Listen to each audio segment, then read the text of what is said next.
Bom dia, queridos irmãos e irmãs, louvado seja nosso Senhor Jesus Cristo, para sempre seja louvado. O evangelho de hoje está em Lucas capítulo 24, versículos 13 seguintes.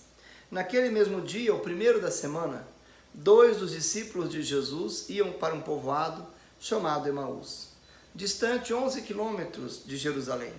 Conversavam sobre todas as coisas que tinham acontecido. Enquanto conversavam e discutiam, o próprio Jesus se aproximou e começou a caminhar com eles. Os discípulos, porém, estavam como que cegos e não reconheceram. Então Jesus perguntou: "O que ides conversando pelo caminho?" Eles pararam com o rosto triste, e um deles, chamado Cleofas, lhe disse: "Tu és o único peregrino em Jerusalém que não sabe o que aconteceu nesses últimos dias?"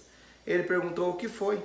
Os discípulos responderam: "O que aconteceu com Jesus, o Nazareno, que foi um profeta poderoso em obras e palavras, diante de Deus e de todo o povo.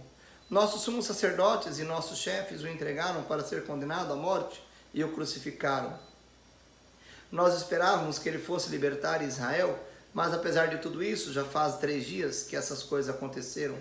E é verdade que algumas mulheres do nosso grupo nos deram um susto. Elas foram de madrugada ao túmulo e não encontraram o corpo dele. Então voltaram dizendo que tinha sido os anjos, e estes afirmaram que Jesus está vivo. Alguns dos nossos foram ao túmulo e encontraram as coisas como as mulheres tinham dito. A ele, porém, ninguém os viu. Então Jesus lhes disse: Como sois sem inteligência e lentos para crer em tudo que os profetas falaram? Será que o Cristo não devia sofrer tudo isso para entrar na sua glória? Começando por Moisés e passando pelos profetas, explicava aos discípulos todas as escrituras que falavam a respeito dele. Quando chegaram perto do povoado para onde iam, Jesus fez de conta que ia mais adiante. Eles, porém, insistiram com Jesus, dizendo: "Fica conosco, pois é tarde e a noite vem chegando."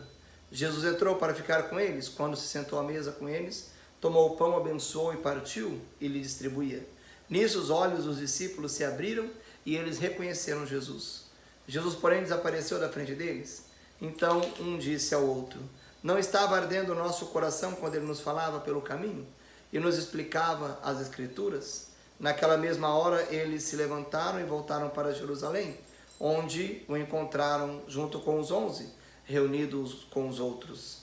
E estes confirmaram: realmente o Senhor ressuscitou e apareceu a Simão. Então os dois contaram o que tinha acontecido no caminho e como tinham reconhecido Jesus ao partir do pão. Palavra da salvação. Glória a vós, Senhor. Meus queridos irmãos e irmãs, o evangelho de hoje nos apresenta a experiência dos discípulos de Emaús. É sabido por cada um de nós, queridos irmãos e irmãs, que também cada um de nós fazemos a cada dia o caminho de Emaús. Percorremos o caminho da nossa história, o caminho da nossa vida, e somos chamados a reconhecer a presença de Jesus que caminha conosco. Chamados a perceber a presença de Jesus em nosso meio. Somos chamados, queridos irmãos e irmãs, a compreendermos esta presença de Jesus Cristo e, a partir das Escrituras, a partir da certeza da ressurreição, experimentarmos que de fato o Senhor aquece os nossos corações quando fala conosco. Como diziam os discípulos de Emaús, não ardia os nossos corações quando ele nos falava acerca das Escrituras? Assim também a palavra de Deus ainda hoje, a partir da certeza e da força da ressurreição, deve aquecer os nossos corações. Mas para isso é necessário que estejamos abertos a essa graça. Para isso é necessário, queridos irmãos e irmãs, que estejamos abertos às realidades que a graça de Deus oferece a cada um de nós. E ao reconhecer Jesus, possamos sentir também o que sentiu os discípulos de Emaús, um conforto, um acalento, e dizer: Senhor, fica conosco, porque a noite vem vindo, e a noite sempre é um sinal do desconhecido, a noite sempre é um sinal, queridos irmãos e irmãs, das escuridões que nos cercam.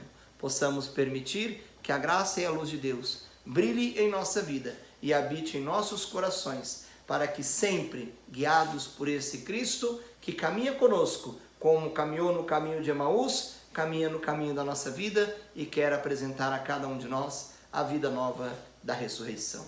Que Deus nos abençoe, o Deus que é Pai, Filho e Espírito Santo. Amém.